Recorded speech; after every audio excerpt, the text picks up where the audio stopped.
My name is Nadia and I'm here representing Boycott, Divestment and Sanctions Australia, BDS Australia. I also want to acknowledge the land we are on today, the land of the Gadigal people of the Eora Nation. As a Palestinian in Australia, I celebrate your ongoing struggle to decolonise and live with justice and peace. Australia is a long way from my family's homeland, but Palestinians are everywhere. So as well as wanting national liberation and equality for all in Palestine, many Palestinians like me are internationalists. Usually we love events that bring people together, to have fun and to share culture and create new cultural forms.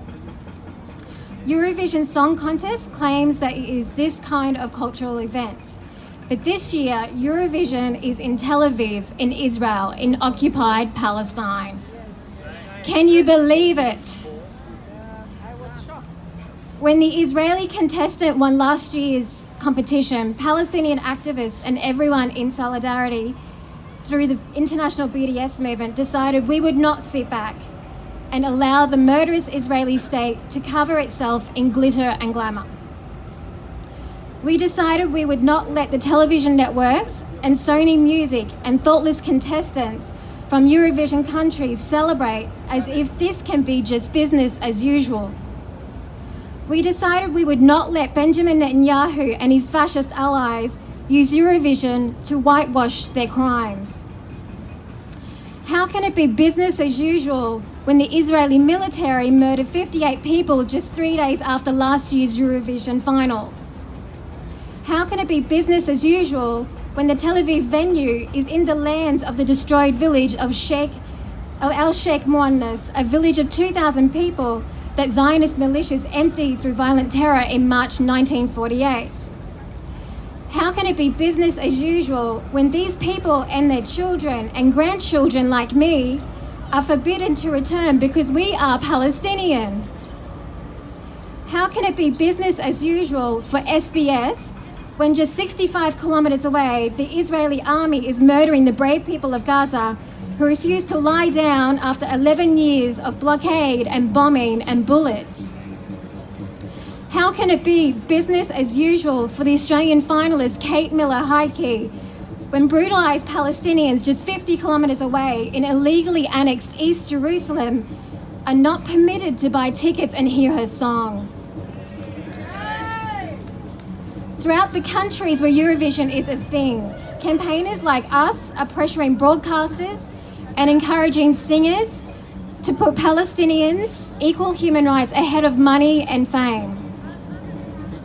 In the process, many more people are learning for the first time about our cause and about the racism at the heart of Israeli society, a racism that is reflected in our institutions here, including within the board of SBS, which has refused to meet with us and hear our case for a boycott. Yes. This year's Eurovision song slogan is Dare to Dream. Can you believe that? We dare to dream of a time when Palestinians have equal human rights with Israelis, including the right to return home. This movement is bringing that time closer. Please follow us on Facebook, on Instagram and Twitter. Please sign our online petition to SBS. Please send a message to the SBS board. Please use social media to tell Kate Miller-Heidke that she should listen to our stories and the more than 100 Palestinian artists who are calling on her and the other contestants to withdraw from Eurovision and not be complicit in Israel whitewashing its crimes against humanity. Please also join us for another rally outside of SBS in 4 weeks on the 27th of April at 11 a.m. because it is BDS for SBS. Woo!